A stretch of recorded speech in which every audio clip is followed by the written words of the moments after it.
Well, we decided to do something a little bit crazy, a little bit daunting, I guess is a good word. But we're doing a MCU Consensus Rankings series of videos actually because it's so many. There's 34 movies total in the franchise, but yeah, this is kind of something that I'm really excited about because I feel like it's the biggest thing we've done to this point, and just I think it's going to be really cool to see where we differ and where we agree on all these movies. But these are, like we said, this is our consensus rankings. So all of us, we ranked them 1 through 34, and then we broke that up as you would a consensus ranking, and we've gotten our one list of rankings. So we're going to talk about it, and there's a lot of differing opinions on a lot of these movies.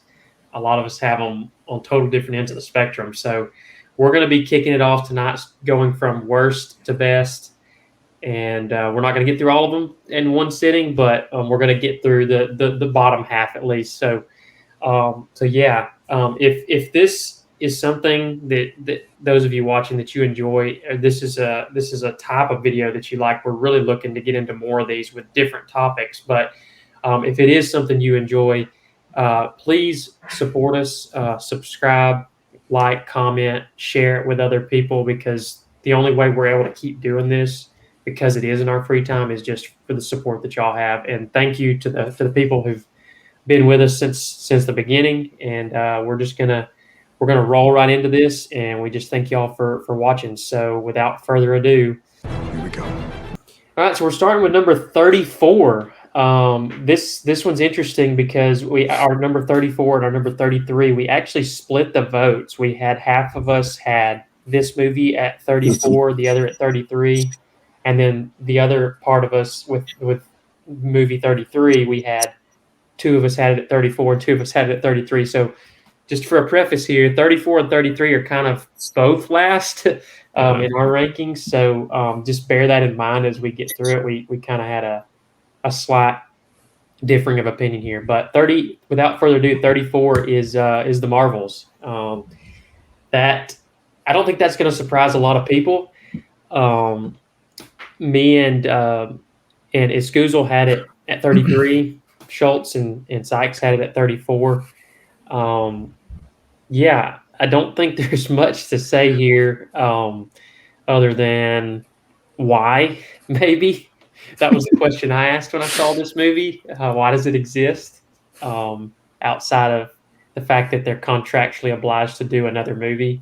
But yeah, this is it's something, and I think it's a movie that not really a lot of people wanted to see, but nonetheless, we got it. So yeah, the story isn't very intriguing with it. I think that's kind of a big thing that like threw me off for it. I just wasn't a big fan. The story just didn't get me like excited to like want to watch it, and the acting I didn't really care for either. I thought it wasn't that great. The one shining thing about it, I think, was probably the cat and Sam Jackson. That's about it. So, but to be fair, so I actually thought I put this at 33, but I guess I did it at 34. That's why I was saying that, because I thought I put Ant-Man at 34, but never mind. Gotcha. Yeah, they're both bad. I mean, they are. They're both terrible. The one thing I did say about this one is like there is a semblance of a decent idea in this movie of them being sort of stuck switching their powers between each other. I think there's something in there that could have been good if the right kind of people were doing it. But it's just one of those where, very much like a lot of these other movies on the bottom of this list, it's just the wrong, like, people that really don't have any business making these movies are making these movies compared to the powerhouses in terms of directors that we had in some of the earlier MCU films. Cool. So I think that's a big part of this one. Well, and I think like I don't think anyone's really like interested in like seeing a solo Captain Marvel movie. You know, like I don't know. It doesn't intrigue me whatsoever to like want to go see it, and because I just don't really care for her superhero character in general as well. Like her character doesn't intrigue me at all. So. Well, and that kind of jumps us over. We talked about the tiebreaker, which I guess, Ethan, you were mentioning that yours was actually you had the Marvels at 34, um, but yeah, 33. So this one is our other worst movie on this list, but it's going to be Ant-Man and the Wasp: Quantumania. Um, this one is easily the bottom one for me. I I despise this movie for more than one reason. But I think a big reason is you look at how, the quality of the first two films, and I don't Yeah. remember a ton about the second one, but there's a certain element of, almost a smaller scale that's more character driven. It's more of a simple story. And with an actor like Paul Rudd, who's just a great comedic actor, he can carry it kind of on his own. And then you add, other fantastic actors like Evangeline Lilly and Michelle Pfeiffer and his name escapes me. The guy who plays Hank Pym. Somebody help me out. I can't remember his name either. Michael Douglas. Sorry. Yeah. I mean, even Jonathan Majors is a good actor as well. Like, I mean, it had a really good cast to it, but the story and everything else was just not good. I'm with you. It's just too big of a scale for an Ant-Man. Yeah. Well, and also, I just don't like the fact that they had such this major villain that was supposed to set up for the other Avengers movies just get taken out like it was nothing against Ant-Man, of all people.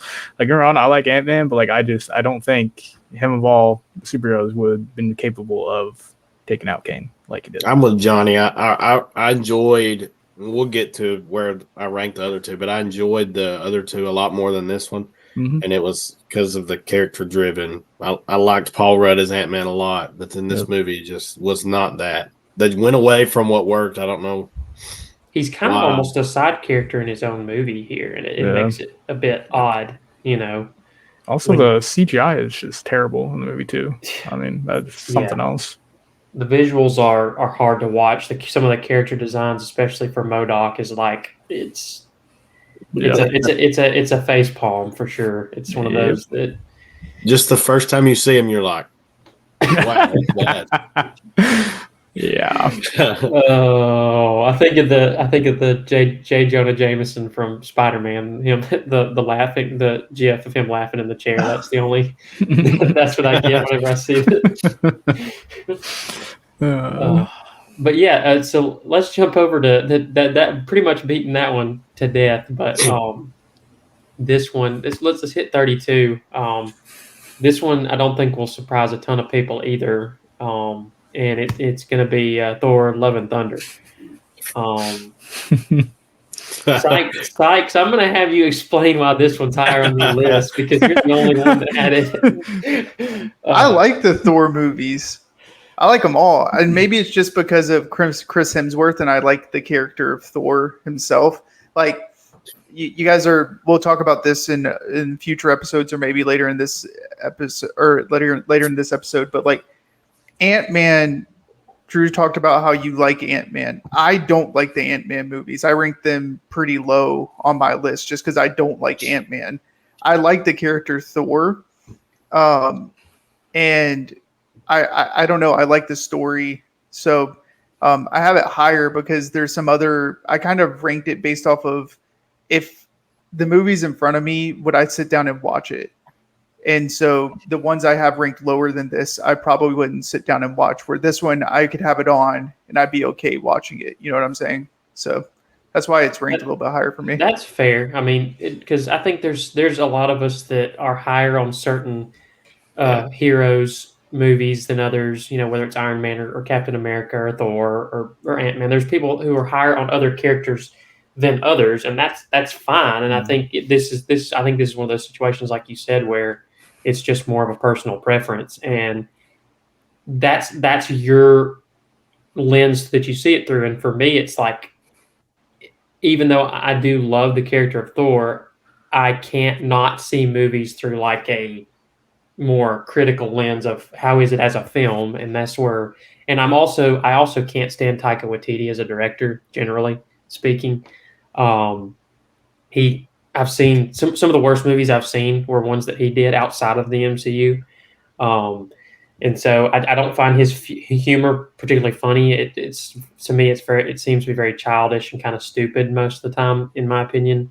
If it wasn't for Christian Bale as Gore the God Butcher in this film, I'd probably have it last or very Well, and close I to think last. I think they did that character a disservice. Like, Terribly.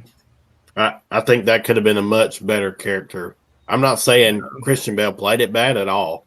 No, I think Chris Bale did a great job, but I think they kind of wrote that character, and like I ranked this so low because Thor: Love and Thunder to me was the best of the Thor movies. I like, and I'm not, not like Johnny where I'm against the director. You said Love and Thunder was the best? No, Ragnarok. I'm sorry. I was gonna say, just Ragnarok correction was- I was there. gonna say, wait, hold on, hold My on, bad, hold my up. bad. Love and Thunder is the Ragnarok. best. Oh, Lord. Ragnarok But was easily we got the a best Thor problem. movie. Right. Yeah.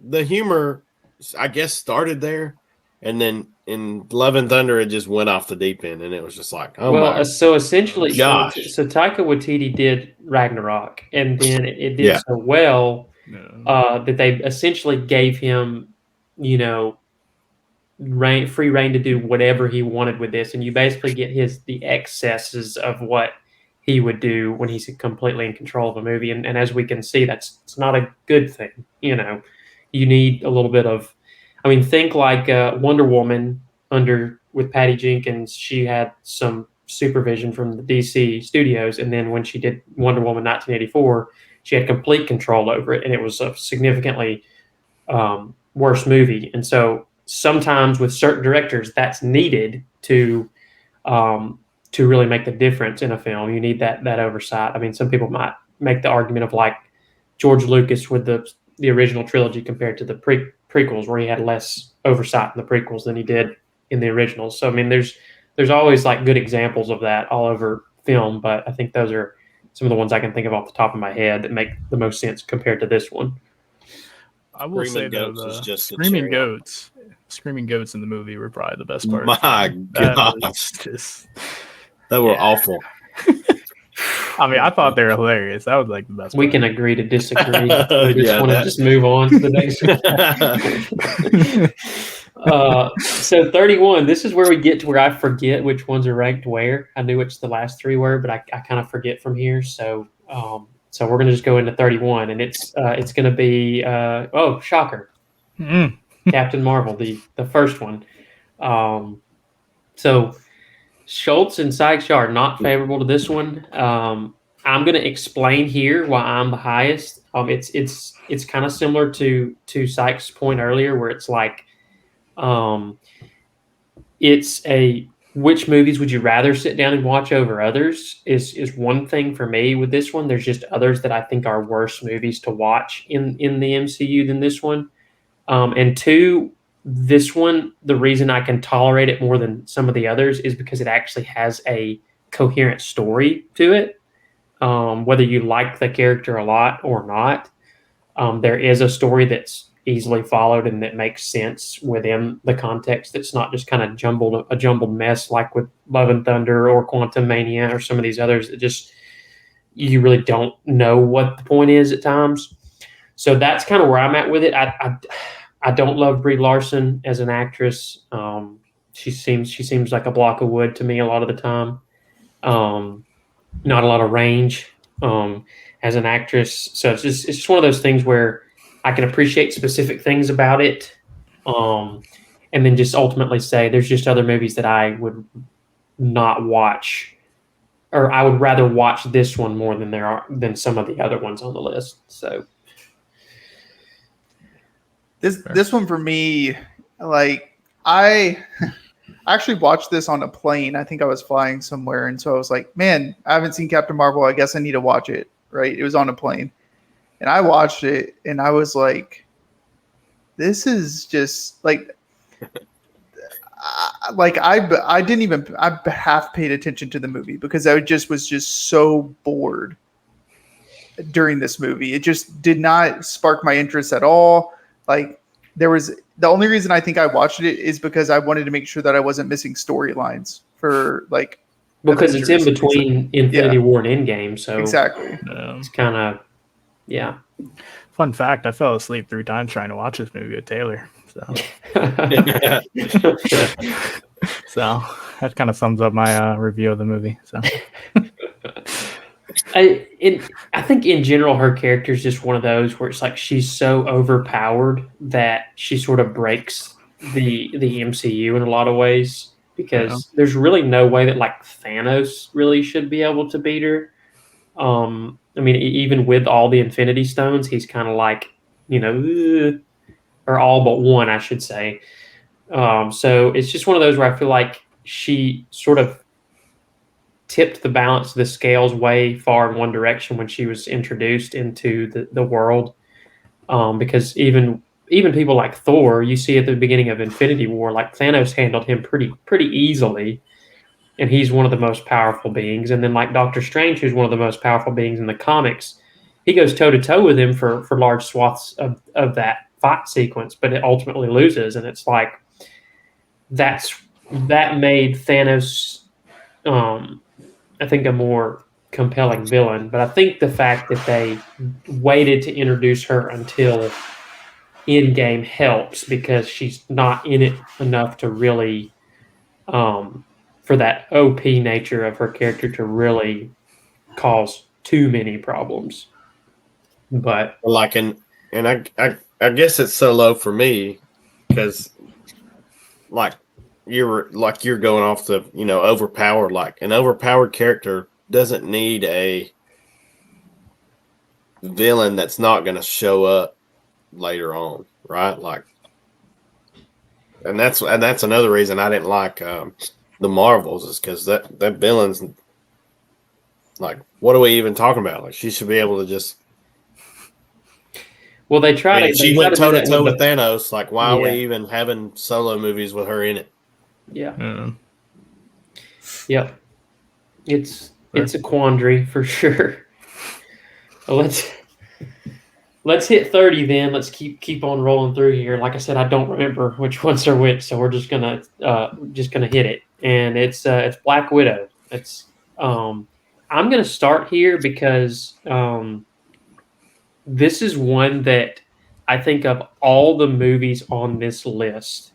It is the one with the most potential and the biggest letdown in terms of like the opening sequence of this movie is fantastic. If you've watched it, of where her and her sister they're little, they're with their parents, and they have to escape these people on a plane, and it's sort of this really intense, exciting sequence where they're trying to get on the plane, and the dad's hanging off the side, and they're trying to take off, and it's just I remember watching that, and I had heard sort of not so great things about the movie, and I remember watching that sequence, and I was like, oh, maybe this is actually going to be good, and then like everything from there is just like.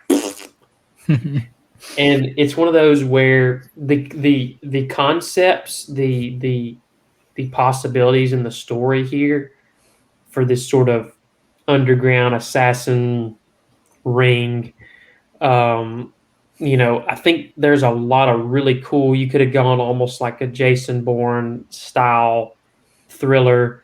If any of y'all have seen the TV show Nikita that was on Fox, it kind of has a similar vibe where it's like they're taken as young girls and they're trained to be these assassins and these super spies. And it's like if they'd have done something like that, this movie would have been really good. But instead, it's like it just devolves into just mediocrity for most of it, and it's boring for large portions of the movie. They also subvert, the main villain. They make him the whole villain reveal of Taskmaster at the end's a bit odd, to say the least. That's why I don't like the movie. They just ruined Taskmaster. Yeah. I don't know. I just see this movie and I think wasted potential. That's and it's one that like the character of Black Widow deserved a great movie after all those years. And I wanted to like this movie. Yeah. But I didn't.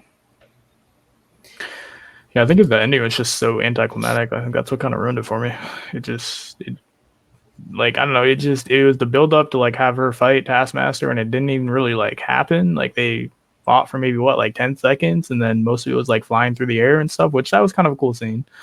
I'll give it that, like her flying through and then landing on the rubble and stuff. But like other than that, like, I don't know. I think the ending could have been way better. It just didn't have really much of a fight scene between her and Taskmaster, and that's what I think was the most disappointing part. Well, the visuals are not particularly great either. If you look back through some of it, it suffers from a lot of the same stuff that Quantum Mania and a lot of those newer films in Phase 4 suffered from, where it's just like, did their CGI, their visuals department just get worse? And but yeah, I know this one makes me probably the saddest and maybe the most angry of all of them, because it's like, this really should have been a Hawkeye and Black Widow movie like 5 years ago, and about their origins, and they really dropped the ball, I think, by waiting too long to make this movie. So I think it's just a lot of misses all in one. But let's hit 29 here, and this one is going to be Black Panther: Wakanda Forever. We're pretty close in terms of our ranking. I know me and Iskuzel had it close to the bottom, but obviously Schultz and Sykes, y'all are dead on it in terms of your rankings. But and so we got both of the rated like the same pretty much so far. Like, yeah, and this is the ultimate movie where I go, why does this movie exist? Same as like the Marvels, because a Black Panther movie, and I've said this before, without Black Panther, without T'Challa, is like a Batman movie without Bruce Wayne in it. You know, it's like you can't really pull it off without him in it. And the entire time I watch this movie, I'm like, I'm just not invested in any of these characters, because this is Black Panther and there's no Black Panther. There's no T'Challa. Well, that's where I'm at with this one. Like, if they'd have just recast, I know we don't like to do that, whatever. If they'd have just recast him, I have no problem with Zuri as the actor that played her or anybody. None of the actors were necessarily bad. It's just, if they'd have recast and had a Black Panther in it, this movie would have been a lot higher to me. Even though some parts of the story didn't make sense to me either, but you didn't even need to recast them. Like, you didn't even make another T'Challa. The Black Panther is a mantle that many characters can take up, right? And just having another character come in and kind of take the reins on that, similar to how Captain America and the Falcon are doing that. Like, Falcon's taking over the mantle of Captain America. They could have done that. Reason I have this one higher than you guys is, or I guess Schultz and I have it the same, but is, while I don't think that it was the best movie, the studio was kind of put in a situation where they had already filmed the movie essentially almost all the way with Chadwick Boseman, and then he died. And so you're kind of like stuck in a situation where you need to release a Black Panther movie because you have all these actors that are signed up for it. You kind of have to release something. And I think it's a good, at least fan service, farewell to Chadwick and kind of his legacy, which is why I have it ranked a little bit higher than most. Yeah, I actually agree with Christian completely on that. I mean, I think it could have been better, yes, but like I liked what they did with, like, I guess you could say, like, ending Chadwick Boseman's Black Panther, like the way they did it. The ending to it, I think, was pretty good. And I don't know, like with them like setting up like him having a kid, obviously, I don't know if they'll plan on maybe doing something with that in the future, maybe having him take over. Who knows? I don't know. We don't know. But I mean, I think it was a good swan song towards Chadwick Boseman. I think he deserved that. So it's the reason why I kind of rank it a little bit higher than. Well, and I agree with y'all that they do a good job of hitting all the emotional points of like his death. And I will say the way that they do it off screen frustrates me, because it feels contrived, because it is in that, and like everyone knows it's contrived because they know the actor has died and that they haven't recast him. And so I think that it kind of loses points for me all right off the bat, because the methods in which they have to direct the story feels so forced instead of it being more organic. Because and everyone and Sykes said, they're kind of backed into a corner, and I understand that, but I think there's ways they could have done it with his death and everything. Like if they really had filmed sections of the movie with him in it, could you not have actually used some of that, much like they did a Paul Walker in like Fast 7, and had him in at least maybe the first part of it and had him die, maybe set up the villain to be like, oh, he actually dies sacrificing himself to save, the Wakanda or something like that, where it's like, it just feels so much, just feels so disappointing, I guess, for them to do it the way they do it. Because he was one of my favorite characters, Chadwick Boseman as Black Panther. Like he's one of my favorite characters in the MCU, and so I think it was frustrating that it happened the way it did. But I guess I understand that they were very limited on their choices, and so this is one, like y'all said, it would be way higher if he was in it. But I also think them waiting until like 3/4 of the movie to even have a Black Panther show up is kind of like another sore spot for me, because it's like I'm okay with someone taking up that mantle, because like y'all said, it's a mantle that can be. It doesn't have to be T'Challa, and it isn't obviously in the comics and stuff like that. But I feel like they shouldn't have waited until basically the very end of the movie to have her become the Black Panther. I think it should have been something where, like, if you're going to do a Black Panther movie, you need a Black Panther in more than like a fourth of the movie. So, I think that's kind of where I'm at with it, and that's why it's as low as it is for me. All right, 28, and this is going to be the Eternals. Do I need to explain why mine's higher than everybody else's? I think so. Yeah, probably. I'll be honest. Going into this movie, I'd heard a lot of really negative things about it, and people were saying, it's the worst thing Marvel's made. Blah blah blah. I knew basically nothing about the Eternals, very very little, and so I think what I enjoyed about this movie, really two things, is I actually enjoyed learning about the world and the characters, because I didn't know anything about them. They're really probably maybe one of the only movies outside of maybe Shang-Chi, and maybe one other. I'm trying to think of another, maybe Captain Marvel, where I really didn't know anything about them from the comics. I mean, most of the other ones I had some knowledge of, but these I really didn't.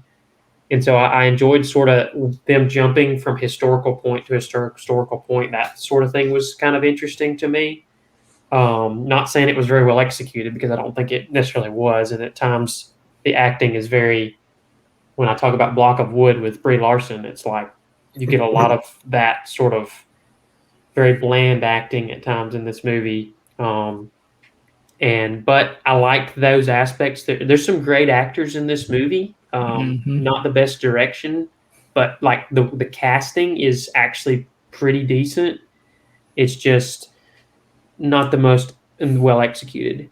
And the second thing I liked that was a nice change of pace from like every other Marvel movie we'd gotten to this point is the use of live sets in their action sequences, where they actually shot them on location as opposed to like a big CGI background. I just like the beautiful, like real looking, because they are landscapes. And I just thought, like, a lot of people griped about that, but I actually thought it added a lot in sort of a change of pace to the just CGI laden action set pieces we get, where you had still the CGI powers and everything of the characters, but then you had this sort of them backdropping, like, hey, these characters are actually here doing this. It's not like a Quantum Mania where none of this looks real. So I don't know. I liked those aspects, and so that's why it's higher up on the list for me. I'm kind of the opposite, where I mean I enjoyed the principle of the movie, if that makes sense. Like I enjoyed the kind of plot points, but the story seems so disconjointed throughout the entire movie to where like I was watching it and I was confused at what was going on throughout the movie because it was just kind of, I mean, they were jumping time periods. They were, it just kind of was all over the place. And then the ending just like, I was like, this is just such a weird ending to kind of finish the movie on. And, the whole fight sequence at the end, it didn't really make that much sense to me. And, it got down to, I'm watching it and I finished watching it and I was like, yeah, that was better than what I thought, but it was still bad. Yeah. Yeah. It just didn't hold my interest. Like I'm like y'all were with Captain Marvel. I don't want to say I suffered through it, but it was hard to make it through the whole. It's a long freaking movie too. It is, and like it's nearly long. 3 hours. Yeah. And it's really probably a movie that needed like to be split into 2 movies or 3 because it's so much. And like y'all said, they don't have adequate time to flesh it out and really explain what's going on because it is very disjointed. But yeah, no, I think it's one that it's almost an Avengers scale movie because of how many characters are involved and it's just and sort of but the fact that the MCU's essentially like vanished this movie in terms of how it fits in the plot line. Like they don't even talk about some of the end giant credit head scenes. sitting Like, in the middle of the ocean. yeah, they don't address any of it in later movies, and so it's almost like let's just kind I of think make this one disappear. I think coming out they're in, going to. Like, yeah, I think there's a part in Captain America: New World or Order or something. Yeah, I did see that. Captain America: New World apparently is going to dive into it more, so we'll find out more about the giant hand and the Earth and stuff. But I think the big reason why I only went to go see this movie was because of the cast. I think for me at least, the fact that Richard Madden and Kit Harington were in it, 2 guys from Game of Thrones. I really like their characters in. Barry Koenig, he's good. Yep, and Angelina then Angelina Jolie. Yep, Brian Henry was in it too. I don't know if you guys know who that is, but he's a great actor as well. Really like him. I think that was the main reason why I went to see it. And at the time, I think this was probably considered the worst Marvel movie we've had. Just at that time, now that we have Quantumania and all that out, obviously you can't really say that. But I agree with kind of Christian and Drew. I mean, it didn't really intrigue me a ton. I think the action sequences were kind of cool. When we seen the first one with Richard Madden's character, I can't remember his name in the movie, but I think it was the first fight scene in the forest, I think it was, where he was fighting those monsters. I can't remember what they were called either, but I thought that was a pretty good one. And then, like, the ending fight scene was cool, like the speedsters and stuff fighting. That was pretty dope, but the plot was all over the place. It just had plot holes, and it just didn't make sense. And obviously, they didn't really explain a whole lot about, like, I think they're called Celestials, weren't they? The giant hand. Yeah. Mm-hmm. Yeah, so I mean, like, I wish they would have maybe explained that a little bit better, gone into a little more detail, but now we're apparently going to get that at Captain America, so I'm kind of fine with that. But I guess we'll see. yeah. The fact that none of us can remember the names to any of the characters is like That's all you need to know. That's all you need to know. Yeah, which I really hope they do something with Kit Harington's character. I think it's called Black Knight. Black Knight.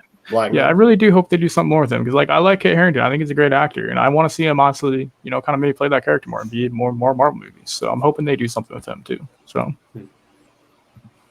we shall see. All right, 27. It's going to be Shang-Chi, Legend of the Ten Rings. I'm going to have Schultz lead this one off because you've got yours a good bit higher than the rest of us. Yeah, I mean, I don't know. Like, I thought it was for after Endgame. I think this was probably my third favorite out of probably what we've gotten from Marvel so far. I think the story wasn't that bad. Phase 4. Stage 4, is it? Yeah. You said after. Oh, Stage 4. Yeah. Your third favorite that's happened since Endgame. Since Endgame. Okay, sorry. Just prefacing that. I thought you said like third best. And I was like, oh. No. Like, since Endgame came out, I think this is probably like maybe my third, fourth. Like, I think out of like the Marvel movies we've gotten, I don't think the story was half that bad. I think the action was probably some of the best action we've seen, like involving like the kung fu fighting and all that type of stuff. Mixed martial arts. I thought that was really cool. And personally, I really like the whole Rings of Power thing. Like, I think the power, I guess, that you get with them. Rings of Power, man. Rings of Power. 10 rings, like, whatever you want to call them. I don't know. PTSD from that recently. I don't need it anymore. Yeah, but I don't know. I thought the power was kind of cool and it was different, so I thought it wasn't half that bad. And I think the story wasn't terrible. It wasn't like amazing either, but I think it was probably better than a lot of these other ones. I'm with you. I enjoyed the action. A lot of the fight sequences are really good. Kind of bringing I know we've kind of had Kung Fu in Marvel before, but this is really your only movie with it in it.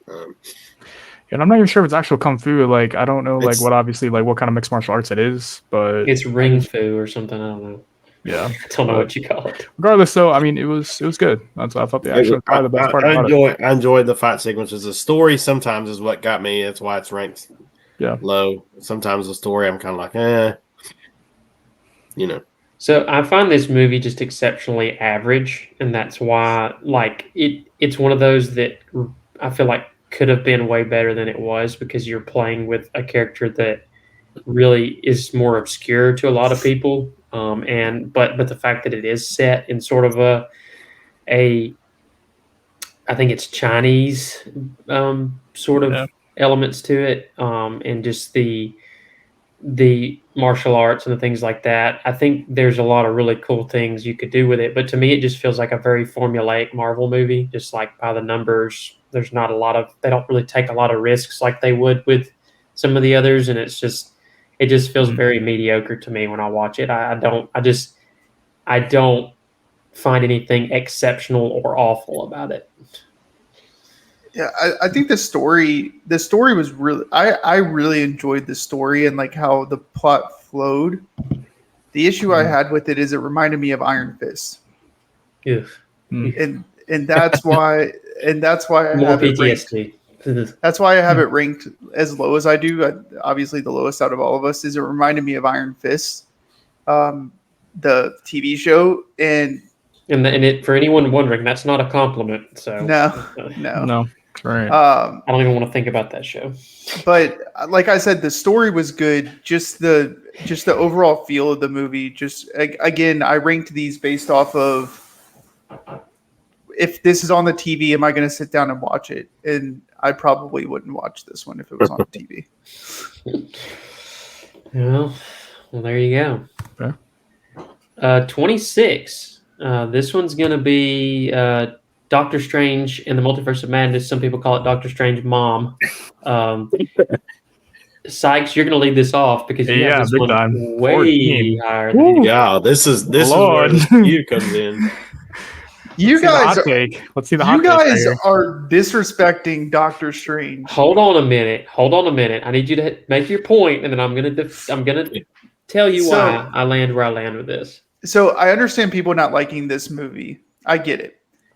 I really enjoyed this movie. One, because I love Doctor Strange. You'll see in the rankings, as the next videos come out, where like I have Doctor Strange, just the original one, ranked pretty high on my list, just because I like the character Doctor Strange.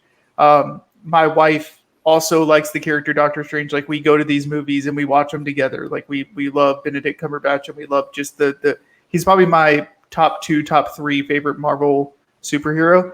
The reason why I have this one ranked so high is because if you guys, and I assume you guys have seen the What If, the first series, season, it directly ties into the What If animated thing that I wanted to see those scenarios play out into like real life, and I got to see it, and so I was really excited because it kind of played out scenarios that I didn't think that Marvel would ever touch, and they did. So that's why I enjoyed it. So Drew and Ethan, y'all may remember this from after we saw Endgame or Infinity War, but I remember telling a lot of people after I saw that movie that my favorite character in that movie was Doctor Strange. In Infinity War, he was my favorite.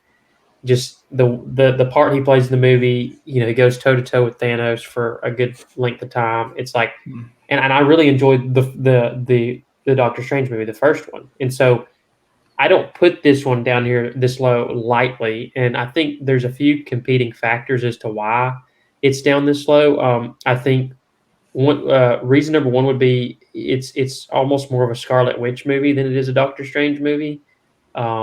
She kind of they almost shoehorn her into the main role here, and essentially play almost the same storyline in a lot of ways from WandaVision. And it's like, haven't we seen this before? And I think that was kind of a big gripe for me, where it's like, are we really doing this again? We've already seen, like, we know how this is going to play out. She's like a sympathetic villain / not really villain, anti-hero / whatever.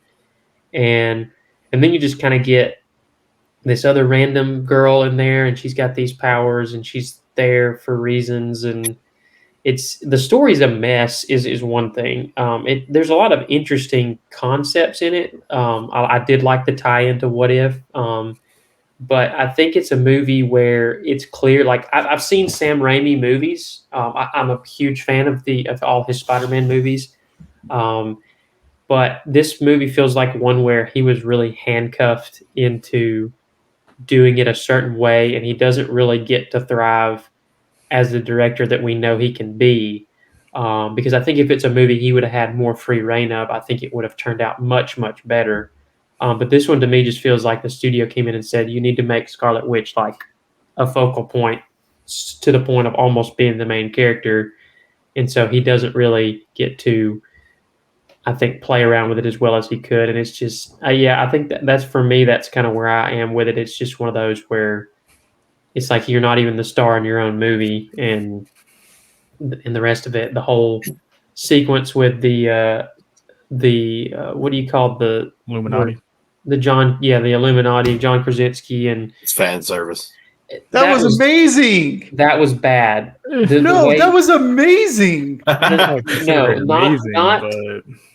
The fact that she just takes him out in like 5 seconds is like, it's like a waste, because like Peggy Carter as like the British Captain America, and John Krasinski as Mr. Fantastic, and then bringing Professor Xavier back. It's like, you could have done something really cool there, and then they're gone in like 5 seconds. And it's like, I just don't like the fact that Mr. Fantastic obviously is the smartest man in the entire Marvel universe, pretty much, and him saying, "Oh, well, we have this guy that can basically just destroy you with his mouth, pretty much, like say any word he wants and basically kill you." And he just literally just gave away basically his trump card like instantly, and that I just thought was dumb. Like, I just didn't think that was like why was that even a thing? Like, it's the smartest man in that universe. Like, why he wouldn't do that? And like, that was my big gripe with that entire sequence. Now, Xavier, getting that sequence was kind of cool. I mean, like, to see, I guess it's pretty brutal. Yeah, it was brutal. It was brutal. Yeah, that was my big gripe with it. I just don't agree with that.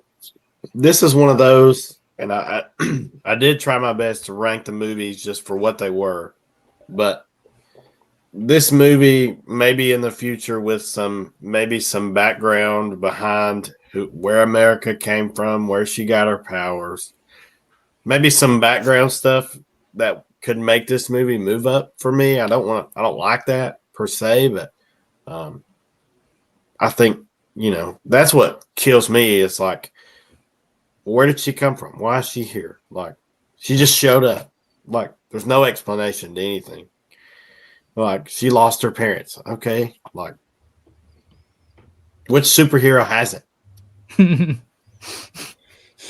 fair. That's fair. Yeah. What superhero has parents is more the better question, instead of which one has. Yeah. So I don't like to say, this one could move up in the future, but maybe with some background behind some of that, maybe. I don't know if they will do that. That's one of the reasons it's kind of low for me, is like, I don't know if they will do that. So I don't know. I like the fan service. I enjoyed the John Krasinski scene. I thought it was hilarious. I enjoyed the What If, and maybe that's just because, I like Doctor Strange, and I maybe see it a little bit differently. Maybe I give it a little bit more leeway than most. But the that whole thing, like, that was like, I watched this in the movie theater, and I didn't know John Krasinski was going to be in the movie. And so when that came on, I was like cheering. And Sam, my wife, she's like, "Are you okay?" And I was like, "Man, this is just like exactly what I've always wanted, is to see John Krasinski as Mr. Fantastic." And then they gave you Pedro Pascal, and you were like, "Yes, let's go." Well, I mean, I'm not against Pedro Pascal playing him. Like, I personally love Pedro Pascal. So, I mean, I'm not against it. But I do like John Krasinski as well. I think he's a great actor. And I do like the fact that they had him play Mr. Fantastic. Would I have been disappointed if they would have had him play Mr. Fantastic in the new movies? No, not at all. But, I just think of all the actors you could have chosen. Pedro Pascal would not have been in my top 5 for that character. Correct. But he's a good actor, and I don't hate it. It's just one of those where I'm like, scratching my head a little bit. You had better options, but whatever. You know, he plays in everything now, so he has to play in this. Yeah, I mean, I don't think I was expecting it either, but I'm not mad about it. Yeah, I'm not mad about it at all. Like, I wasn't expecting it, but I'm okay with it. Well, the rest of the cast is great, and so I think that's why it's one of those where I'm like willing to forgive it because it's not egregious. It's like kind of like but it's like it's okay. But like Pedro, it's not Pedro Pascal in and of himself. Like Pedro Pascal is fantastic. No, it's just him fitting the character to me just seems kind of like That's fair. Yeah. Fair. Well, let's round this out. We're gonna do 25, and this is gonna be the end of I guess our part 1 for this. But this is gonna be Ant-Man and the Wasp, which is the second Ant-Man on this list.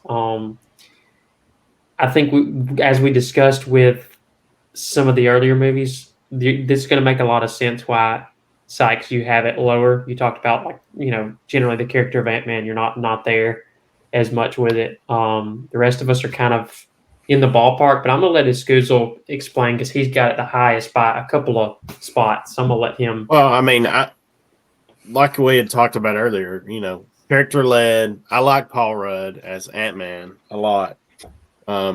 It's not